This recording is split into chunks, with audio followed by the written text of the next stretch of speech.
दोस्तों, हिंदी सिनेमा में कई अभिनेताओं की एंट्री उनके पारिवारिक पहचान के दम पर हुई, लेकिन इसके बावजूद भी वो हिंदी सिनेमा में अच्छा मुकाम हासिल नहीं कर सके, जिसका कारण कई कलाकारों का सही ढंग से अपने अभिनय का प्रयोग नहीं कर पाना रहा। तो कई कलाकार अपनी किस्मत से हार गए, कई अपनी निजी जिंदगी के चलते अपना अभिनय करियर पर ध्यान नहीं दे सके, तो कईयों को बीमारियों ने जकड़ लिया, जिस कारण अपने करियर पर कंसंट्रेट नहीं कर सके।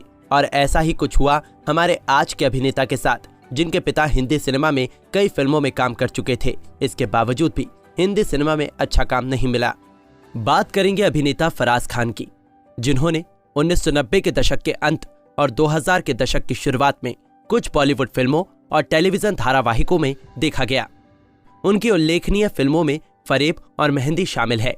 लेकिन इतनी सुपरहिट फिल्में देने के बाद वो अचानक कहां गायब हो गए और उन्हें हिंदी सिनेमा में आखिर काम क्यों नहीं मिला, ये कोई नहीं जानता। तो दोस्तों, आज हम हमारी इस वीडियो में फराज खान के जीवन से जुड़े ऐसे ही कई राज से पर्दा उठाएंगे, साथ ही उनके प्रारंभिक जीवन करियर और निजी करियर से आपको रूबरू कराएंगे। तो यदि आप फराज खान के बारे में जानना चाहते हैं तो हमारे वीडियो के अंदर तक बने रहे। शुरुआत करते हैं उनके प्रारंभिक जीवन से। तो उनका जन्म 27 मई 1970 को मुंबई में हुआ। उन्होंने अपनी शिक्षा भी मुंबई से ही पूरी की, क्योंकि उनके पिता हिंदी सिनेमा में कई फिल्मों में काम कर चुके थे, जिस कारण उन्हें भी अभिनय में काफी दिलचस्पी रही और वो भी अपने पिता की तरह ही एक अभिनेता बनना चाहते थे, जिस कारण उन्होंने अभिनय के क्षेत्र में अपना करियर बनाने का निश्चय किया। फराज को 1989 के संगीत रोमांस मैंने प्यार किया में पहली भूमिका के लिए साइन किया गया था, लेकिन शूटिंग शुरू होने से पहले वो गंभीर रूप से बीमार पड़ गए और उस दौर की ब्लॉकबस्टर फिल्म से फराज को हाथ धोना पड़ा और इसलिए उनकी जगह सलमान खान ने ले ली, जिस कारण कुछ लोग सलमान खान की सफलता का श्रेय फराज को देते हैं। जिसके बाद उन्होंने विक्रम भट्ट की सन 1996 की फिल्म फरेब में सुमन रंगनाथन और मिलिंद गुनाजी के साथ अभिनय की शुरुआत की।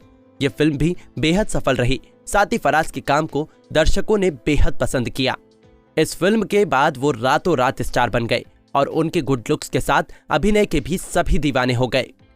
जिसके बाद उन्होंने 1997 की फिल्म पृथ्वी में सुनील शेट्टी के साथ खलनायक की भूमिका निभाई और सन 1998 की फिल्म मेहंदी में रानी मुखर्जी के साथ दिखाई दिए। फिल्म तो सफल रही, लेकिन उन्हें हिंदी सिनेमा में अच्छा काम नहीं मिल रहा था और उनका करियर बनने से पहले ही खत्म हो रहा था। वो अपने पूरे करियर में कुल मिलाकर 7 फिल्मों में दिखाई दिए और सन 2005 की फिल्म चांद बुझ गया उनकी आखिरी फिल्म थी।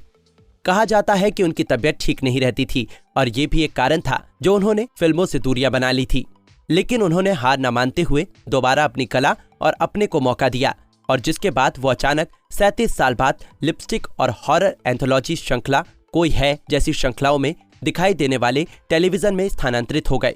उनकी आखिरी अभिनय भूमिका 2008 की श्रृंखला नीली आंखें में थी। 2008 से वो फिल्म और टेलीविजन उद्योग से निष्क्रिय थे।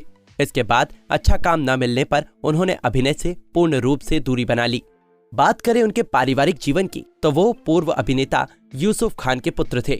यूसुफ खान को यशराज के नाम से भी जाना जाता था। वो अमर अकबर एंथनी से जेबेस्को के रूप में लोकप्रिय रहे। यूसुफ की अंतिम फिल्म भूमिका भेड़ियों का समूह ए पैक ऑफ वॉल्व्स थी, जो उनकी मृत्यु के बाद रिलीज हुई थी। बता दें कि सन 1985 में हैदराबाद में ब्रेन हेमरेज से उनकी मृत्यु हो गई।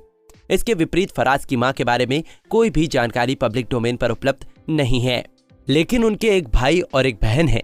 उनके भाई का नाम फहेद अबाउशर और बहन का नाम फाद्या अबाउशर है। बता दें कि उनके संपूर्ण जीवन में ना तो उनका किसी से कोई अफेयर रहा, ना ही उन्होंने शादी की। सन 2019 से फराज खांसी और सीने में संक्रमण से पीड़ित थे। 8 अक्टूबर 2020 को उन्हें डॉक्टरों के साथ वीडियो परामर्श के बाद विक्रम अस्पताल बेंगलुरु में भर्ती कराया गया था, क्योंकि खांसी बढ़ गई थी। जब एम्बुलेंस रास्ते में थी, फराज अचानक अनियंत्रित रूप से कांपने लगे और उन्हें दौरा पड़ा। आपातकालीन वार्ड में भर्ती होने के बाद उनके भाई को पता चला कि फराज को उसके मस्तिष्क में एक दांत संक्रमण के कारण लगातार 3 दौरे पड़ रहे थे, जो उनकी छाती से फैल गया था।